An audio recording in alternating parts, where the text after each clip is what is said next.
सिर्फ नाम पूछ के मुसलमान नाम बता दिया आपने, उसको गोली मार दिया, वो भी पुलिसकर्मी। उस शख्स ने नाम पूछने के बाद अपने जेब से रिवॉल्वर निकाली, दोनों को जगह के ऊपर गोली मार दिया। अजीम सैयद की 3 दिन बाद मुंबई के सायन अस्पताल में डेथ हो गई। फिरोज शेख आज भी मुंबई के सायन अस्पताल के अंदर अपनी जिंदगी और मौत से लड़ाई लड़ रहा है। अब पता चला है हमको कि जिस व्यक्ति ने अजीम को और फिरोज को गोली मारी थी वो मुंबई पुलिस की सिक्योरिटी में काम करता है, मुंबई पुलिस का ऑफिसर है वो, उसका नाम है सूरज डोकरे। अजीम सैयद जो है उसकी 2 बच्चे हैं, 3 साल का छोटा लड़का है और 10 महीने की छोटी बेटी है। उसकी बेवा विधवा घर में बैठ कर रो रही है। दिनांक 3 अक्टूबर 2023 के दिन रात को महाराष्ट्र की घटना हुई जो अब तक कोई बताने को तैयार नहीं है। मुंबई पुलिस ने उस घटना को, थाने पुलिस ने उस घटना को दबा के रख दिया है। मेरे बाजू में खड़े हुए हैं, इनका नाम है वसीम सैयद, ये उनके रिश्तेदार दूसरे हैं, इनका नाम है नईम सैयद। 13 तारीख के दिन रात को अजीम सैयद नाम का एक लड़का और फिरोज शेख नाम का एक लड़का अपनी मोटरसाइकिल पे विरार से बैठकर निकले थे मालेगांव जाने के लिए। रास्ते में पड़घा के पास उनको एक व्यक्ति मिला, मोटरसाइकिल वाला। मोटरसाइकिल वाले ने उनका नाम पूछा, उन्होंने अपना नाम बताया। एक ने कहा मेरा नाम अजीम सैयद है, दूसरे ने अपना नाम बता दिया फिरोज शेख है।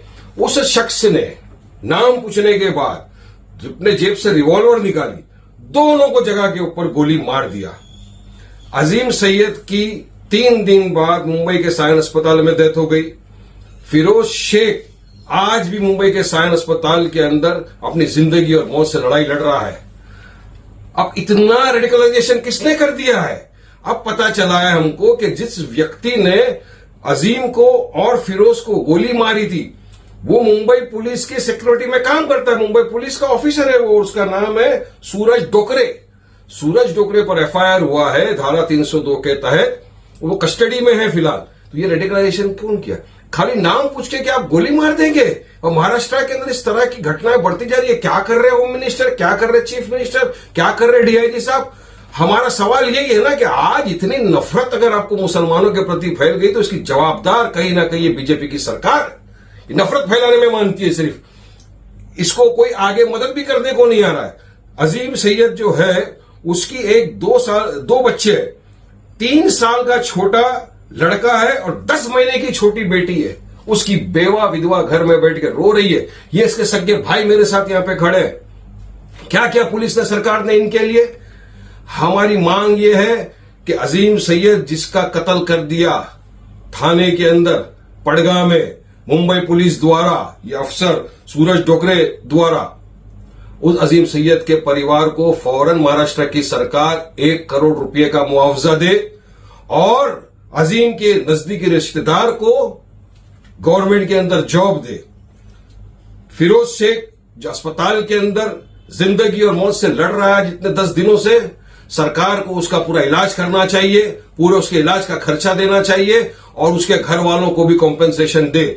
और सूरज डोकरे जिसने इस तरह की हरकत की, हम चाहेंगे कि सरकार उसका केस फास्ट ट्रैक कोर्ट में चलाए, स्पेशल प्रोसिक्यूटर अपॉइंट करे और उसको सख्त से सख्त सजा मिले कानूनी, ताकि आइंदा से इस तरह की कोई हरकत करने के पहले 50 मरतबा सोचे किस दिशा में हम लेके जा रहे हैं। सिर्फ नाम पूछ के मुसलमान नाम बता दिया आपने, उसको गोली मार दिया, वो भी पुलिसकर्मी। ये दूसरी मरतबा, पहले भी हमने देखा ट्रेन के अंदर गोली मार दी गई थी।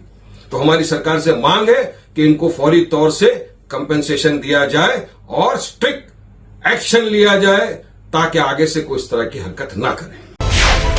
मिलत टाइम्स को आपकी जरूरत है, हमारी आप माली मदद करें।